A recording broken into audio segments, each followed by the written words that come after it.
오늘 일부 예배 주신 하나님의 말씀은 이사야 45장 20절에서 22절까지 말씀입니다.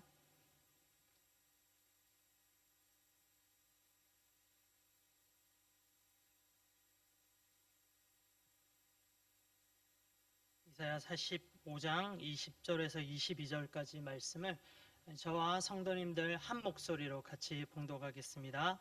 시작. 열방 중에서 피난한 자들아, 너희는 모여오라. 함께 가까이 나오라. 나무 우상을 가지고 다니며 구원하지 못하는 신에게 기도하는 자들은 무지한 자들이니라. 너희는 알리며 진술하고 또 함께 의논하여 보라. 이 일을 옛부터 듣게 한 자가 누구냐? 이전부터 그것을 알게 한 자가 누구냐? 나 여호와가 아니냐? 나 외에 다른 신이 없나니 나는 공의를 행하며 구원을 베푸는 하나님이라. 나 외에 다른 이가 없느니라. 땅의 모든 끝이여 내게로 돌이켜 구원을 받으라. 나는 하나님이라. 다른 이가 없느니라. 아멘. 이 말씀으로 혹시 나는 이라는 제목으로 하나님 말씀을 증거하겠습니다. 성도님들 잘 알고 계시지만 코로나가 최근에 굉장히 기승을 부리고 있습니다. 이 어려운 상황 가운데서도 성도님들의 마음이 늘 주님께로만 향하고 또 주님께서 주시는 은혜로 여러분들의 삶과 가족들 또 지켜지기를 원합니다. 그리고 또 코로나로 힘들어하고 계시는 성도님들 주님께서 은혜 주셔서 꼭 회복시켜 주실 것을 믿고 저희들도 같이 기도하면 좋겠습니다. 이 시간 성령님께서 우리들의 마음을 비춰주시고 말씀 앞에서 우리들의 모든 것들이 다 드러나는 오늘 귀한 예배 시간 되면 좋겠습니다. 성도님들 하나님 앞에서 좋은 그리스도인, 좋은 자녀 되고 싶으시죠? 그 방법을 알려드리겠습니다. 너무나도 간단합니다. 하나님께서 기뻐하시는 일에 집중하고 그 일을 저희들이 행하기를 노력하고 그런 삶을 사는 것이고요. 또 반대로 하나님께서 싫어하시고 굉장히 좋아하시지 않는 그 일들은 우리가 멀리하고 그런 것들을 끊어버리는 삶을 살면 됩니다. 너무나도 간단하죠. 그렇다면 하나님께서 기뻐하시는 것들은 어떤 것들이 있을까요? 이 성경에서 잘 가르쳐주고 있습니다. 사랑하는 것, 또 하나님을 사랑하는 것, 이웃들을 사랑하는 것, 또 말씀, 또 기도하는 삶, 또 겸손하는 것, 여러 것들이 있죠. 반면에 하나님께서 싫어하는 것들은 무엇이 있을까요? 하나님 싫어하는 것들을 우리는 한마디로 죄라고 부릅니다. 죄.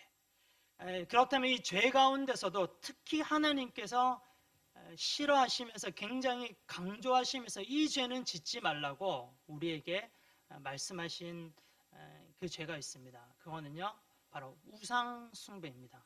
오늘 이 시간에 말씀의 주제는 우상 숭배입니다.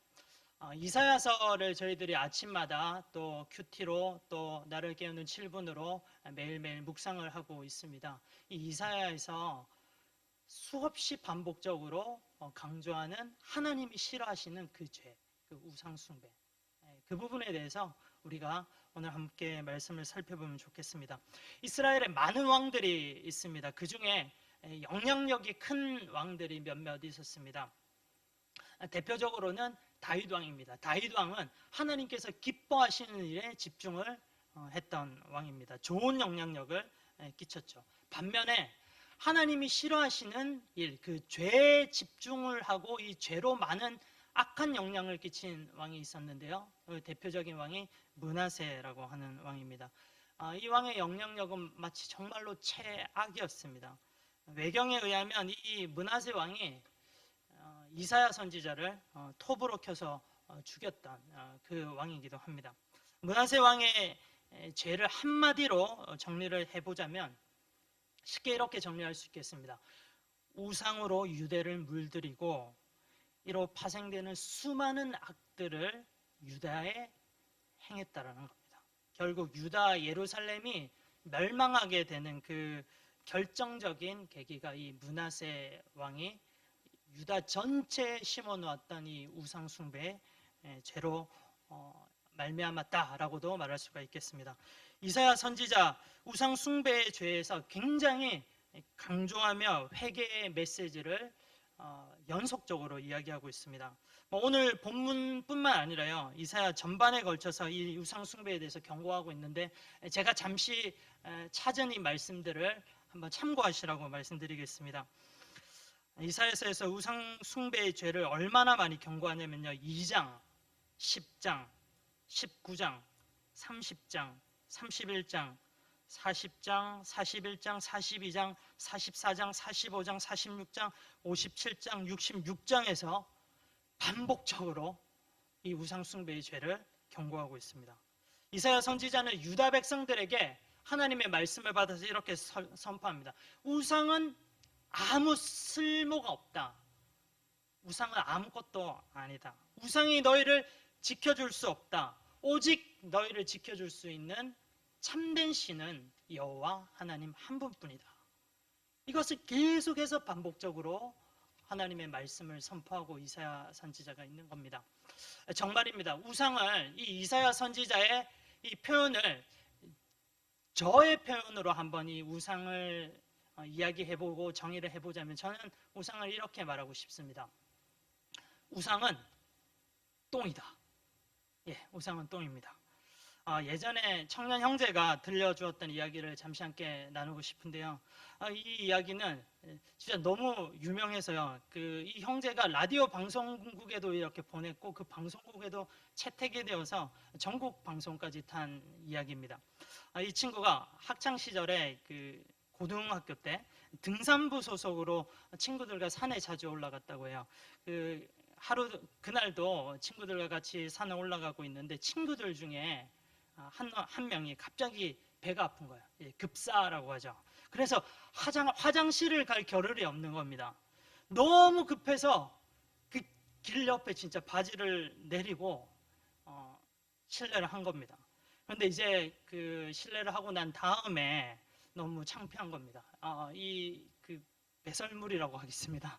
이 배설물을 그냥 가기에는 너무 또 길 옆이어서 사람들에게 또 죄송하기도 하고, 그래서 이 배설물이 잘 안 보이도록 이렇게 돌들을 몇 개 포개서 잘 올려놓았다고 해요.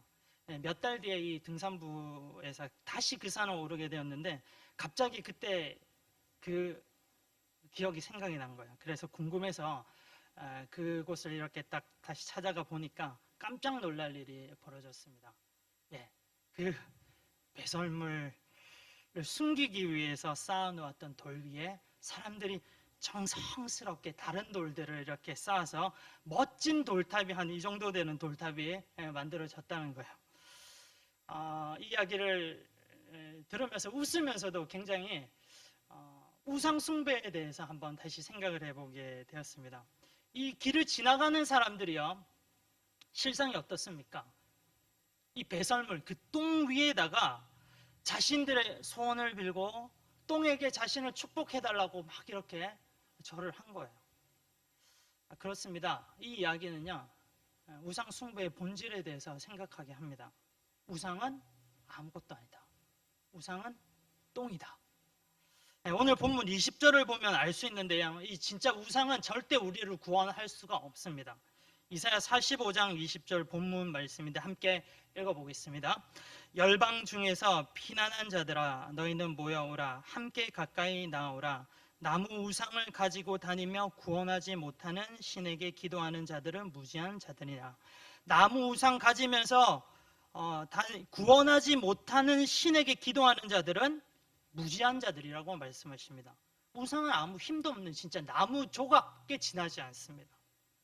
우상이 당장에 우리에게 기쁨을 주고 만족을 주는 것 같지만, 결국 이 우상은 우리를 구원하지 못합니다.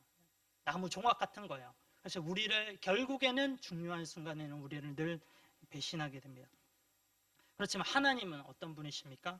대조적으로 본문 45장 21절에 이 하나님이 어떤 분인지 말씀하고 있습니다. 함께 읽어보겠습니다. 너희는 알리며 진술하고 또 함께 의논하여 보라. 이 일을 옛부터 듣게 한 자가 누구냐? 이전부터 그것을 알게 한 자가 누구냐? 나 여호와가 아니냐? 나 외에 다른 신은 없나니 나는 공의를 행하며 구원을 베푸는 하나님이라. 나 외에 다른 이가 없느니라. 예, 나 외에 여호와 하나님 외에 다른 신이 없나니 하나님은 공의를 베푸시며 구원을 베푸시는 분이시다. 분명히 하나님은 하나님이 어떤 분이신지를 알려주고 계십니다. 오직 여호와 하나님만이 우리를 지키시고 또 우리에게 그 근본적인 복을 주시어 우리를 사망으로부터 또 건지시고 두려움으로부터 우리를 지켜주실 수 있는 분입니다. 여호와 하나님 위에 그 어떤 다른 것들도 우리를 지킬 수가 없고 구원할 수가 없습니다. 제가 지금 성도님들께 너무 당연한 말씀을 선포하고 있죠. 맞아요. 그렇다면 여러분들 오늘 예배 드리시는 여러분들에게 질문 하나 드리겠습니다. 여러분은 우상 숭배라고 하는 이 죄에서 자유하신가요? 나는 다른 죄는 몰라도 절대 이 우상 숭배라고 하는 죄는 짓지 않아 라고 이렇게 확신하고 계신지요? 이와 관련해서 이렇게 한번 생각을 해볼 수도 있습니다. 요즘 많은 분들이 건강에 관심을 많이 가지시고 건강관리에 노력을 하시고 또 정기적으로 건강검진도 받으시죠. 예, 너무나도 잘하시는 겁니다. 그래서 몇 년에 아니면 또 1년에 한 번씩 정기검진을 받는 것이 좋은 것 같아요. 그 받는 것을 추천하고 싶습니다. 그런데 건강검진을 받으면서 항상 생각하는 게 내 몸에 내 장기에 문제가 있지는 않은지 항상 이것이 저희들이 항상 체크하고 싶은 부분이잖아요. 특별히 이 건강검진을 통해서 암 같은 거를 많이 발견할 수가 있어서 너무 좋은 것 같습니다. 조기 발견이 되면 그만큼 우리가 치료도 할 수도 있고 생존율도 많이 높아지죠. 그런데 이 암 중에요, 조기 발견이 어려운 암이 있습니다. 대표적인 암으로는 췌장암 같은 것들이 있죠. 꾸준하게 정기검진을 받았던 사람도 갑자기 췌장암이라고 진단받는 경우가 종종 있습니다. 근데 한번 상상해 보십시오. 이런 진단을 받았던 그 사람들의 충격이 얼마나 어마어마할까요? 지금까지 몇 년에 걸쳐서 정기적으로 검진도 잘 받아서 나는 건강하다라고 생각을 했는데 갑자기 이런 췌장암인 거예요. 그때 얼마나 충격이 크겠습니까? 이런 부분들을요, 우리 영적인 상황에도 한번 적용을 해보고 싶어요. 나는 잘 믿는 그리스도인이라고 생각했는데 이 세상 등지고 하나님 앞에 섰을 때 다른 죄는 몰라도 이 우상 숭배의 죄는 범하지 않았다고 자신할 수 있었는데 하나님께서 우리에게 말씀하실 때 너는 이 땅에 살았을 때 왜 그렇게도 우상 숭배를 했니? 라고 이렇게 진단을 하신다면 그 충격이 얼마나 크겠습니까? 여러분, 나는 우상 숭배의 죄에서 상관없다, 죄와는 상관없다 라고 생각할지 모르지만 하나님께서 판단하시는 것이 중요합니다. 우상 숭배라고 하는 죄가 정말로 무서운 죄입니다. 우상 숭배하는 자, 하나님께서 가장 싫어하는 그런 사람인데 혹시 내가 그런 죄를 범할 수 있다라고 하는 점에서 너무나도 또 두렵기도 합니다. 우상 숭배라고 하는 것은요, 단순하게 어떤 형상을 만들어 놓고 그 눈에 보이는 그 형상 앞에 절하고 섬긴다라는 이런 표면적인 정도의 개념이 아닙니다. 한번 여러분들 이 십계명을 한번 잘 생각을 해 보십시오. 하나님께서 유일하게 써주신 말씀이십니다. 다른 신구약 66권의 말씀들은 하나님께서 어떤 기자들, 기록하는 사람들을 통해서 그들에게 영감을 주시고 하나님 말씀을 기록하게 하셨는데요. 이 십계명만은 하나님께서 직접 돌판에 쓰셔서 저희들에게 주신 말씀입니다. 그 중에서도 강조하고 있는 부분, 제1계명, 너는 나 외에 다른 신을 내게 두지 말라. 제2계명, 너를 위하여 새긴 우상을 만들지 말고 그것들에게 절하지 말며 그것들을 섬기지 말라. 하나님께서 십계명에서 이렇게 강조하시는 하실 만큼 우상 숭배의 죄는요 결코 간단하고 단순한 그런 영역이 아닙니다. 우리는 이 시대에 우리에게 있어서 우상 숭배란 무엇인가에 대해서 한번 진지하게 생각해 볼 필요가 있습니다. 우상 숭배, 우상, 우리들이 생각하는 것보다 훨씬 더 위험할 수 있습니다. 눈에 보이는 형상을 넘어서요, 세상의 모든 것들이 무엇이든지 우리에게 있어서 우상이 될 수 있다라는 이런 경각심을 우리는 가져야 되겠습니다. 왜냐하면 우상의 문제, 영역은요, 단지 눈에 보이는 것에 그치지 않습니다. 이 우상은 우리의 마음의 영역까지도 다 다루어져야 될 문제이기 때문입니다. 종교개혁자 중에 우리 프로테스탄트, 우리 또 개혁주의 교회의 또 정말로 중요한 인물이죠. 기독교 강요를 쓴 칼뱅이라고 하는 사람이 있습니다. 이 칼뱅이 이야기를 합니다. 우상에 대해서 이야기하는데요. 우상은 마음을 지배하는데 인간의 마음은 우상 공장과도 같다라고 이 칼뱅이 이야기를 했습니다. 혹시 무엇이든지 하나님보다 더 크게 우리의 마음과 생각을 차지하는 것이 있다면 그것이 바로 우상이라는 거예요. 우리 그리스도인들은 우리의 마음의 왕의 자리에 누가 앉아 계셔야 됩니까? 네, 주님, 우리 하나님, 우리 예수님이 앉아 계십니다. 그런데 이 세상의 많은 거짓신들이 이 우리의 마음의 왕의 자리에 그들이 앉기 위해서 호시탐탐 이 자리를 계속해서 노리고 있습니다. 이 왕의 자리를 차지하기 위해서 엄청난 영적인 전쟁이 치러지고 있는 것들을 우리는 인지해야 되겠습니다. 하나님 아닌 세상에 많은 거짓신들이 있어요.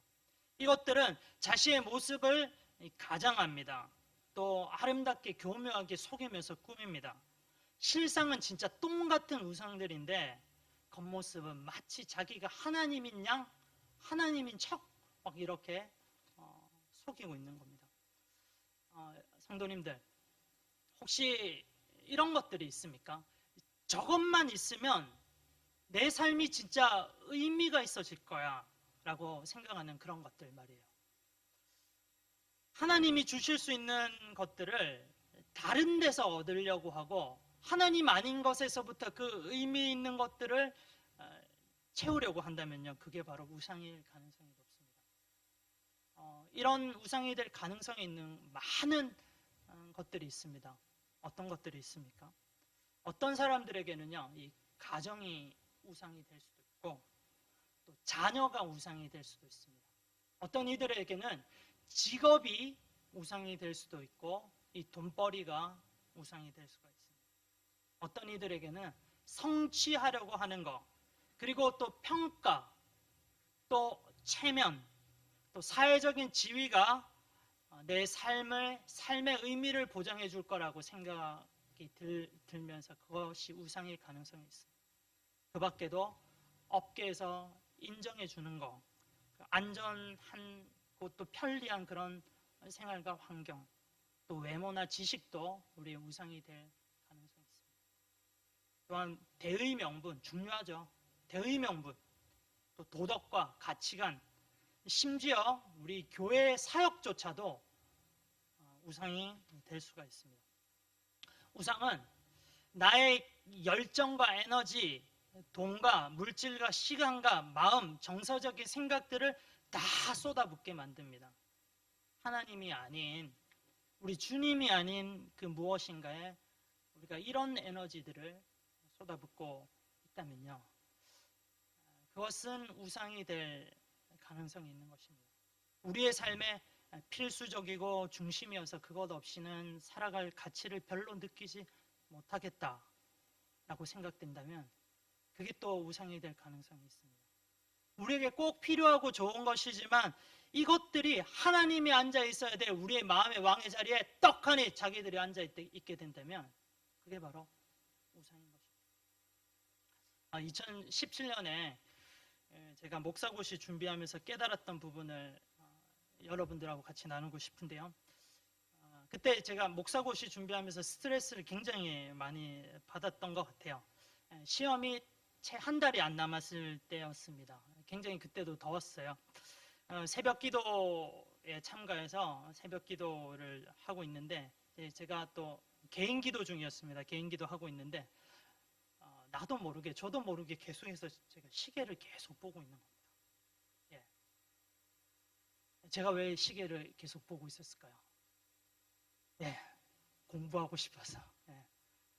공부하고 싶어서 제가 몇 시까지 기도하고 몇 분만 더 기도하고 빨리 가서 공부해야 되겠다. 막 그런 압박감이 있었던 겁니다. 그 순간 제가 머리를 한 대 뚱 맞은 것 같은 충격이 있었습니다. 목사 고시가요, 제 마음을 완전히 사로잡고 있는 거예요. 하나님이 내 마음의 왕의 자리에 딱 앉아 있어야 되는 그 자리에 목사 고시라고 하는 게 딱 하나 앉아 있는 거예요. 아니, 그 목사라고 하는 직분, 사역자인데 당연히 헌신을 하고 목사 고시 준비를 잘해야 되는 거 아닙니까? 오히려 목사 공부 고시에 대해서 할 수 있는데도 공부를 하지 않고 게을리하고 준비를 안 한다면 그게 더 나쁜 거죠.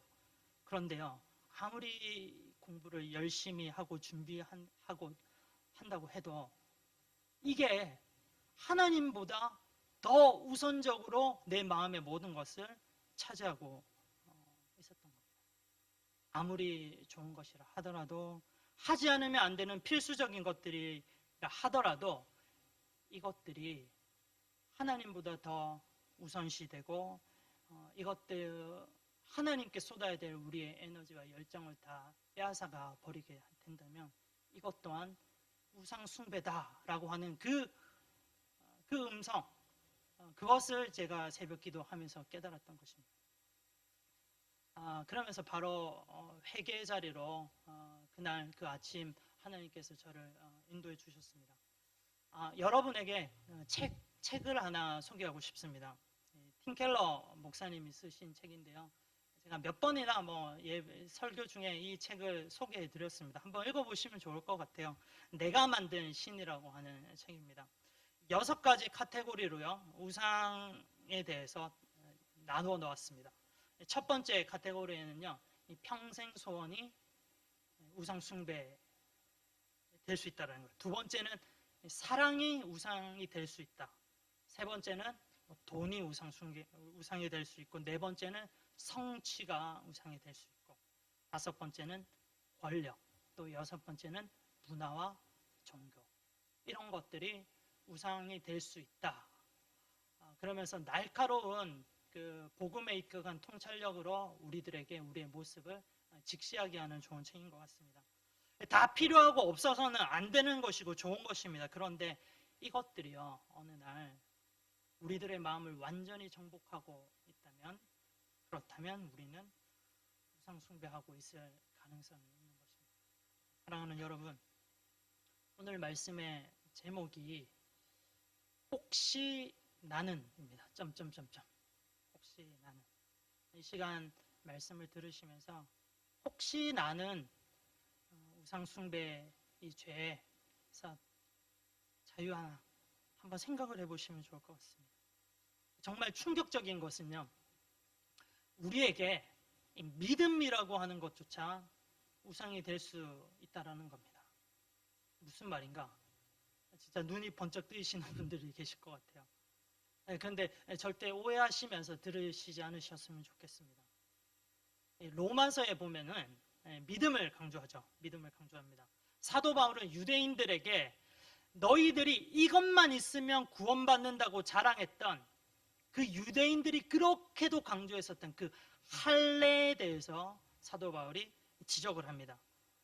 바울은 너희들 유대인들 할례만 받으면 유대인이 유대인답지 않게 살아도 구원받을 수 있느냐? 날카롭게 책망하는 거죠. 이 말씀을 우리들에게 한번 적용을 해서요, 그대로 적용해 볼 수가 있습니다. 그리스도인이라고 하지만 이 할례를 믿음으로 바꾸면 돼요. 믿음이 있습니다. 하지만, 그래서 나는 믿음으로 구원받습니다. 하지만 그 믿음대로 살지 않으면서 내가 구원받을 수 있냐? 이렇게 물어볼 수가 있습니다. 많은 사람들에게 우리 기독교인들이 믿는 믿음이 무엇입니까? 기독교인들에게 물어보면 질문을 하면 많은 이들이 안타깝지만 정확하게 그리스도인이라고 하지만 설문지에서는 체크를 하고 주일마다 교회에 오기는 하지만 내가 무엇을 믿고 있는지조차 모르는 사람들이 많이 있다는 겁니다. 그들은 믿음에 대해서 이렇게들 생각합니다. 이런 사람도 있어요. 믿음? 그거 반드시 이루어진다라고 하는 그런 강한 신념, 그 정도로 이해하는 사람들이 있어요. 또 믿음, 나는 이미 구원받았다라고 하는 강력한 확실한 확신 정도로만 또 믿는 사람들이 있습니다. 그러면서 이런 사람들의 공통점이요, 입으로는 믿음이라고 하는 이 좋은 말을 이야기하지만 그 삶에서 그들은 믿는 자의 모습이 전혀 나타나지 않는 거예요. 믿음의 구원 논리를 우상화시켰다고 볼 수 있습니다. 믿음의 구원 논리를 변질시켰어요. 그들은 이 믿음만 가지면 내가 된다, 이렇게도 생각하는 겁니다. 그런데 그들의 삶에서 전혀 이 믿음의 삶이 예수 그리스도를 닮아가는 삶이 나타나지 않습니다. 삶에서 예수 그리스도를 믿는 모습이 드러나지 않으면서 말로만, 마음으로만 나는 믿고 있으니까 무슨 죄를 지어도 구원받을 거야, 십자가 보혈만 가지면 나는 구원받을 거야. 죄송하지만 이런 분들 로마서에서도 그렇고 성경 전반적에서도 그렇고요, 그런 분들은 이 믿음이라고 하는 것을 우상 숭배하고 있을 수 있다는 겁니다. 사랑하는 성도 여러분, 우리들의 마음은 오직 예수 그리스도로, 하나님으로 가득 차야 됩니다. 그래서 오늘 말씀의 결론입니다. 저도 그렇고요, 오늘 말씀을 들으시고 예배 들으시는 여러분들도 우리는 연약한 존재이기 때문에 이 죄에 빠질 수가 있고 넘어질 수가 있습니다. 하나님 그렇기 때문에 이 이사야 선지서뿐만 아니라 성경 곳곳에서 이 우상 숭배가 굉장히 무서운 죄다라는 것들 우리들에게 계속해서 알려주시는 겁니다. 그러면서 하나님이 이 죄의 무서움뿐만 아니라 우리들에게 어떻게 해야 될지에 대해서도 말씀을 해주시잖아요. 우리의 마음을 하나님으로 채우는 거예요. 예수님으로 채우고 복음으로 채워야 됩니다. 그래서 이 복음에 하나님께 우리의 마음이 완전히 사로잡혀야 됩니다. 예수님으로 내 마음이 완전히 사로잡힐 때 우리의 삶은요, 예수님이 드러나시는 겁니다. 나의 일거수일투족이 내 마음의 주인인 예수님으로 인해서 예수 믿는 사람답게 그런 삶을 살게 되는 것입니다.